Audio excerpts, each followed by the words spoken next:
Hey guys, Stephen Tony here, and I am back with a new video. And this is going to be part one in my couple of parts birthday haul pickups. Last Saturday was my birthday. I am, as of now, 39 years young. And I did mainly get money on my birthday, and I just, haven't had a chance to put it into my account yet. So, but I do have a part one for you all. And this is actually a package from my good buddy Thijs, called Cinema 83. I'll leave a link to his channel below in the description. As you know, and for anybody who doesn't know yet, he has me on his podcasts from time to time talking about the various types of films and genres. I'll leave links to all of the ones we've done so far in the description as well. So, and he also occasionally sends me packages as thank yous. Now, I was lucky enough that this package arrived right around my birthday day. So, and with his permission, I am going to consider this as a part of my birthday haul. And without further ado, I'll show you what he sent me. And Ty's buddy, thanks again so much for this. I really and earnestly do appreciate it. So, and now on with the titles. Now, the first one, and this is the only slipcover edition that he sent me. Is Played Cool by Yasuzo Masumura. Yeah, I did hear about this from the one Arrow announcements a few months or maybe a year back, but I never thought of picking it up. And according to the back here, it's about a woman who gets caught up in the psychological and erotically charged aspects of the Tokyo nightclub scene.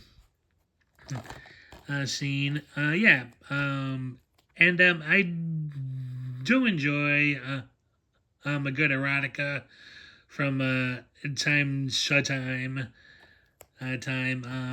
And I actually do have a few other Japanese ones I still need to check out.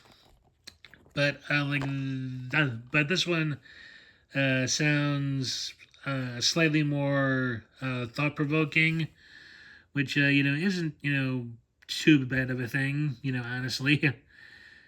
So according to the description on the back here, Yumi is a pretty fashion student who shares a cramped home with her mother, Tomi, and good nothing stepbrother, Ryochi. Tomi works at a local hostess bar and hopes for a better fate for Yumi when excuse me, when Ryoichi here it is, violently forces himself upon her blossoming daughter. Tomi is not afraid to take action to protect her, an act which lands her in jail. Left to fend for herself, Yumi is taken in by her mother's former place of employment, where she finds herself fighting off the the unwanted attentions of the men who swarm around her. Then one day, a rescue by handsome former lawyer Nozawa from a vicious gangster seems to offer an escape into an altogether glitzier world, albeit one that turns out fraught with similar dangers. Oh, interesting. I did check this prior to starting the video. I should say, and I found nothing really amiss. The pink here is intense a bit. It seems to have that Romano pink feel, but with a bit more depth to it, which I like. I like, I'm curious to check this one out. I haven't seen any of these, just to let you all know. I am curious to check it out. It does look good. And hey, and hey, everyone needs a little erotic in their life, every so often. So that is played cool. Okay, next we got.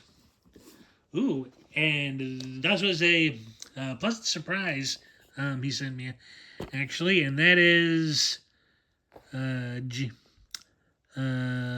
Kim Ji-woon's The Good, the Bad, and the Weird. Now, I have heard of this, heard a lot about it, but never actually have seen it. For years I knew there were all sorts of editions, but it was kind of hard to find the right one because I believe Ji-woon shot this in English, and some of the lines still kind of were hard to understand, apparently. But I have faith in Arrow, for whatever reason, I just didn't seem to, to pick it up. So now I have a chance to check it out. It's basically a Korean take on the famed Sergio Leone classic. Only it's set, I believe, in early 20th century Korea. So and here's the 2-disc edition.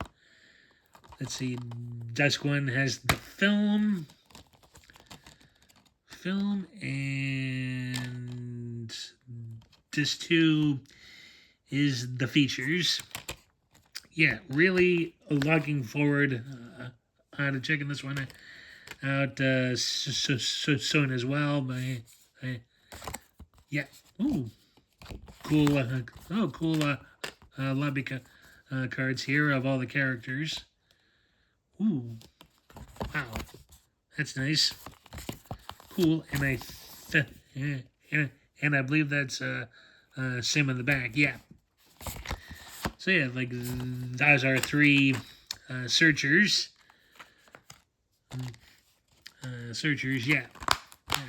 Really curious to check this one out. I am starting to get into Korean cinema more from having seen Old Boy and a couple other films. So I am curious to start diving in a little bit more. Oddly enough, as a kid, back when I was growing up in Philly, our local area access station used to show late Saturday and Sunday nights these Korean TV shows. Like they were mainly the historical series, which I actually enjoyed. Enjoyed. Hadn't realized until years later that they were uh, Korean, Korean, but they were uh, cool, and I didn't think much about it for like years until Old Boy came out, and a few others. Oh, and here's the poster, which I think is the same as like both sides here. Yeah, I can't get it in full frame here, but I'll see if I can show you.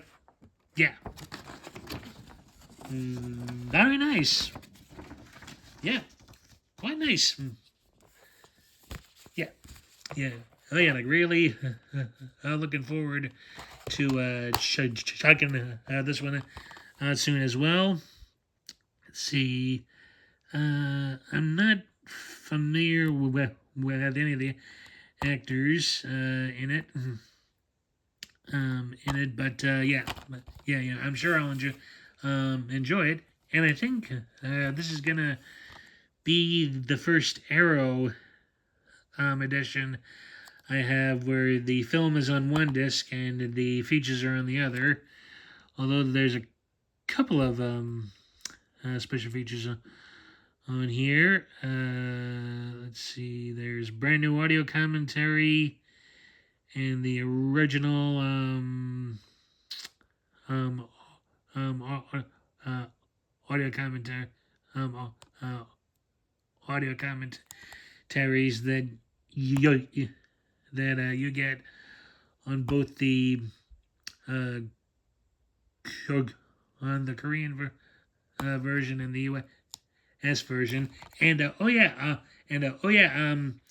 the film I was thinking of earlier was the Japanese film Sukiyaki Western, where they shot it in English. So like so this was originally in a Korean. So yeah. So my leg error there, guys. Sorry about that, but yeah. I am definitely looking forward to checking this out. And and I'm sure enjoying it immensely. So that is the good, the bad, and the weird. Yeah, nice. Okay, and next up is a film that I have seen numerous times growing up, and is a favorite of my father's, and that is The Great Escape. Now, everyone knows this film, and for anyone who doesn't, basically there was this German POW camp during the Second World War that was created to house all of the known escape artists who were constantly breaking out of the other camps, with the motto being the place was escape proof. They had them, they had the toughest commandant, the most on alert guards, the best trained dogs, dogs. Like yeah, like it was created to quote unquote stop the funny business of escaping, but lo and behold, these guys find a way, and what a cast too. You got Steve McQueen, see James Garner, Richard Attenborough, Charles Bronson, Donald Pleasance, and let's see, I'm trying to find James Coburn, who's also in this. Let's see, I'm not seeing Coburn. Although, but he is in this. It's also got the Brit actors, James Donald, and and David McCallum, who I almost blocked his name. Like like all-star cast. Really good film. Yeah, Thus has several editions. I know there's also a Criterion edition, which did a brand new restoration of the original negative. Now, I'm not sure if Arrow did its own restoration, or if they got the or if they co-used the Criterion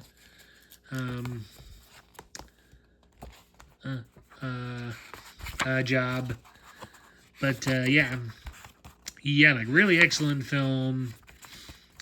Unfortunately, the real life story that I was able to read about in school was much more harrowing than what takes place in the film. I think conditions were much worse in the camp than what's shown in the film. But then again, Hollywood in the in the 60s, you unfortunately had to sanitize it, but not so much that it kind of made it look like something it wasn't. So and the ruins of the camp are still there, and there's a plaque dedicated to these 50 men who lost their lives. Here's the poster. Here's the commissioned art, and here's the alternative art.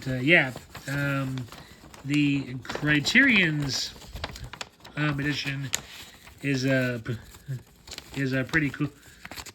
The cover is actually Stephen McQueen's head sticking out of the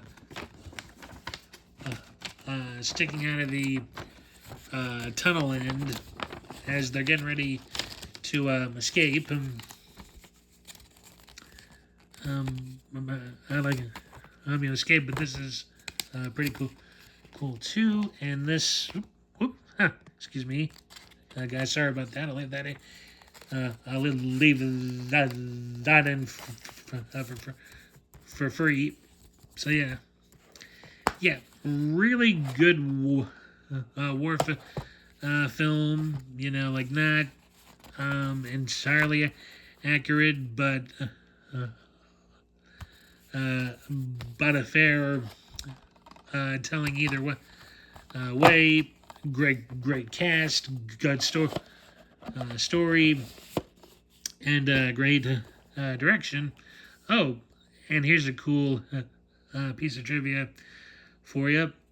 Stephen McQueen, as most know, was an expert motorcycle rider, and unfortunately, they were short people for the chase involving his character. So, like McQueen offered and was allowed to, he put on a German uniform and like would do some of the long shots of the one motorcycle soldier. And if you look, closely enough, and if you pause too, you can clearly see in a few shots it's him. So he's kind of ironically chasing himself. So yeah, cool film. Yeah, I might even share this copy with my dad. I know he loves this film too. So yeah, the Great Escape. Okay, and next up is Force 10 from Navarone, a film I loved growing up as a kid. Like they aired this on a couple of stations a lot when I was growing up. Yeah. For those who aren't aware, this is a sequel film to a 1962 classic, The Guns of Navarone. That version starred Gregory Peck, David Niven, and Anthony Quinn. And then about, I'll say 15 to 16 years later, they did a sequel with Robert Shaw replacing Gregory Peck, and Edward Fox replacing David Niven. Basically, it's a couple. Basically, it's a year or two after the mission in Greece, and the characters played by Shaw and Fox are asked to go into Eastern Europe because words gotten out of a notorious double agent who's never been photographed is at work trying to stir trouble with the Slavic partisans. So they head out and they end up stumbling across Harrison Ford and his team, who are tasked with blowing up a dam in the same perimeter that Shaw's mission is at. And along the way, they're helped by Barbara Bach's character, who's a partisan guerrilla fighter playing double agent, and Frank Conero, who may or may not be the man Shaw's after. Really excellent film. Really excellent film. Had the DVD for years. Never thought in a million years I would ever get a Blu-ray, and here Indicator Powerhouse does it. yeah, yeah, excellent film, film. I haven't seen it in a long time. I'll be really happy to check it out again. And like the old DVD edition, this has both the 2 hour and 6 minute cut and the original 118 minute or 108 or 119 minute theatrical version. Now, I can tell you the main difference is that in the original theatrical release, there's a scene with two characters speaking German. That's a fairly important conversation, actually. In the original theatrical version, the actors were dubbed, but in the extended cut, it's not dubbed, but the German dialogue section wasn't subtitled in English.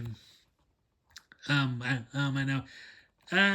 You kind of get the gist of what's going on when you actually see it. But I just I always found that strange. So yes, and I'm so yes, and this is 2 discs. Disc 1 is the extended cut with the extras, and I believe disc 2 is the theatrical cut. I do recommend the extended cut as it's a little bit better, and I think paints an overall better picture. Yeah, and this is another solid cast as well. You got Harrison Ford, fresh off Star Wars and prior to Indiana Jones. You have Robert Shaw in one of his last films before he lost his life to cancer and smoking. You got Edward Fox, Barbara Bach, Carl Weathers is in this film too, and also Richard Jaws Keel as a traitorous partisan. Really, a really cool film. I do believe this was a sequel to the film and also a sequel to the book it was based off of too. Although I'm not sure if the book came out after the film. I don't know. I'm wrong. Actually, I'm wrong. It's I know it's an Alistair McLean work. So he.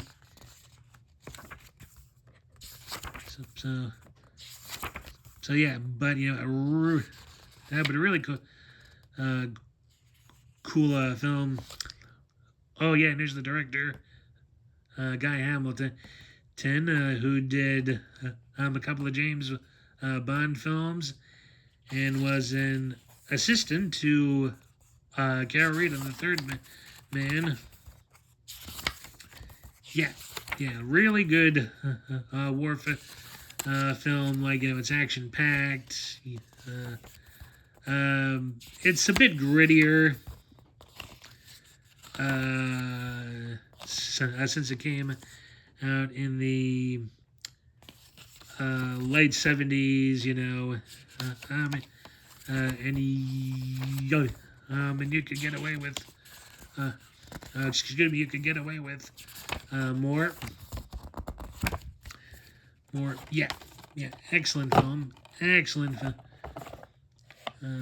Oh, almost I got the art cards. Let's see.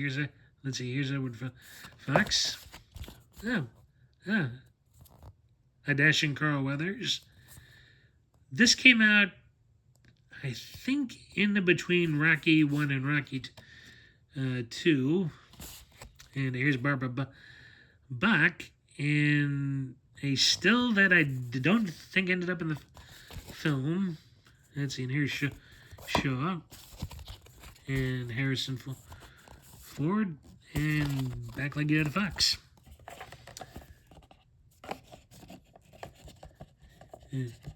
Yeah, a great film, action-packed, grittier, and yeah, and yeah, well worth checking out.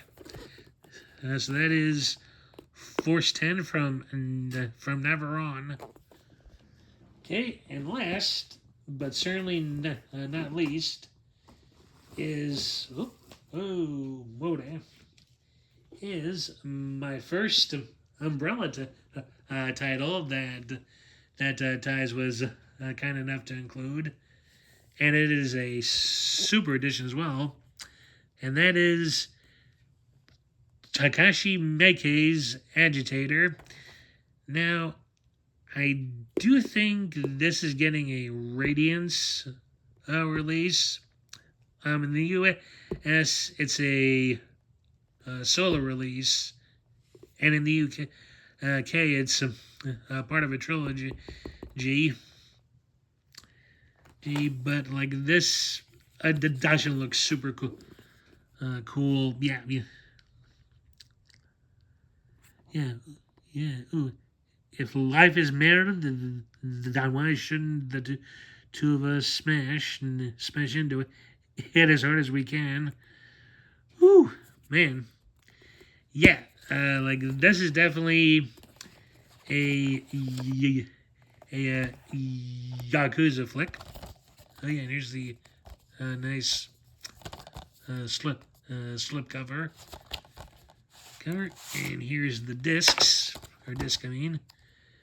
Let's see, Agitator. Okay, let's see if I can read this here. Oh, from legendary director Takashi Miike comes Agitator, a nihilistic, a nihilistic Yakuza epic that spirals deep into the power struggles and within Japan's organized crime underworld when an ambitious boss sets in motion a scheme to consolidate power among rival factions. A loyal but disillusioned gang enforcer finds himself caught between duty, betrayal, and shifting alliances. Ooh, cool. Yeah, always an interesting touch. Let's see, here's the poster. Let's check that out.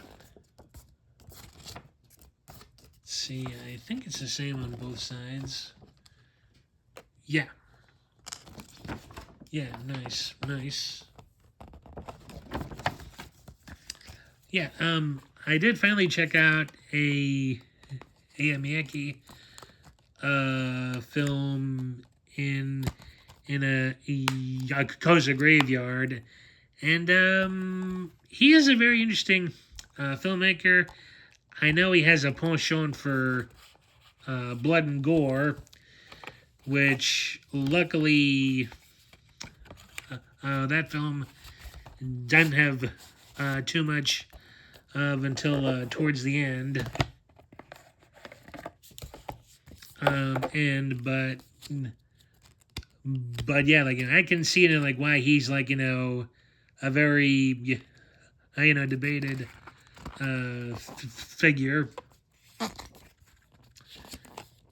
So, but I do like his style. Like he's very thought provoking.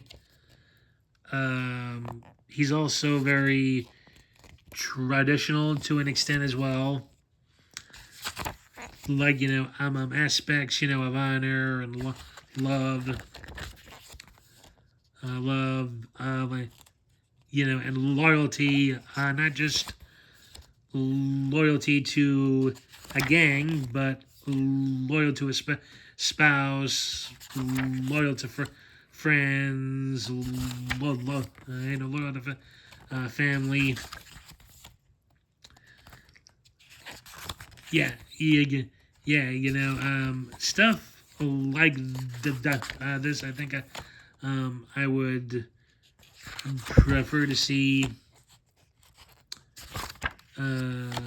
from Miyake.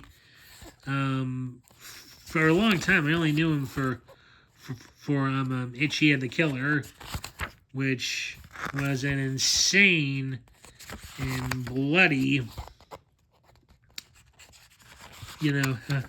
serial killer film.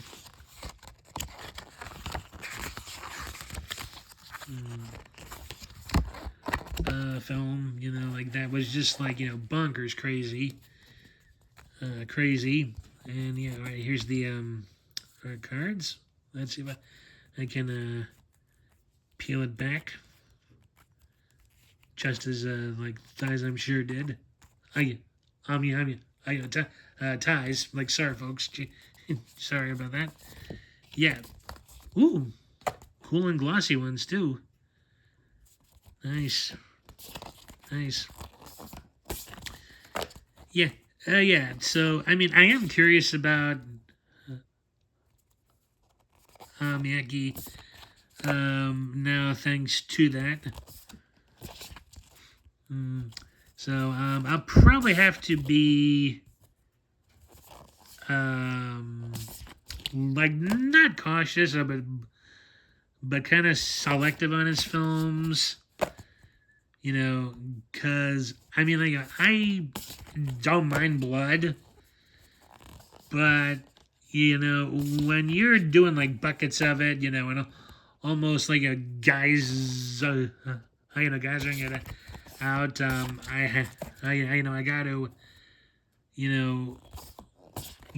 draw, a line somewhere. So for me, Geyser style blood is out. Out. So yeah, I like it. So yeah, let's see if I can put this back and back. Okay, yeah. Oh, okay. I gotta just handle that off camera. Yeah. So yeah, I'll so yeah, I'm done. Definitely curious to see what Eki has in story here. Yeah. Hopefully it's not uber bloody or anything like that. So so so, so yeah, that is the agitator in that's like really nice thick box. Yeah. Oh, and here's my number. 374 out of 750 copies. Yeah. Whoop. Whoa. Yeah. Really cool. Really nice. Nice. Yeah. Yeah. And thanks again, Thijs, for all of these cool titles. Thanks for thinking of me and and sending them my way. I do hope you got something good with the gift I sent. I am looking forward adi, adi, adi, to your excuse me, to your next big haul as well. Thanks for watching. If you've seen uh, any of these towels in yourselves, let me know your thoughts, especially on an agitator, the good, the bad, and the weird, and play it cool. Uh, cool again. And if like you've seen them, if you haven't, what did you like think if you did? Wow, what am I in for all of the for the uh, I haven't seen seen like just let me know in the comments. And yes, please leave a like on this video. It does help the channel out a lot.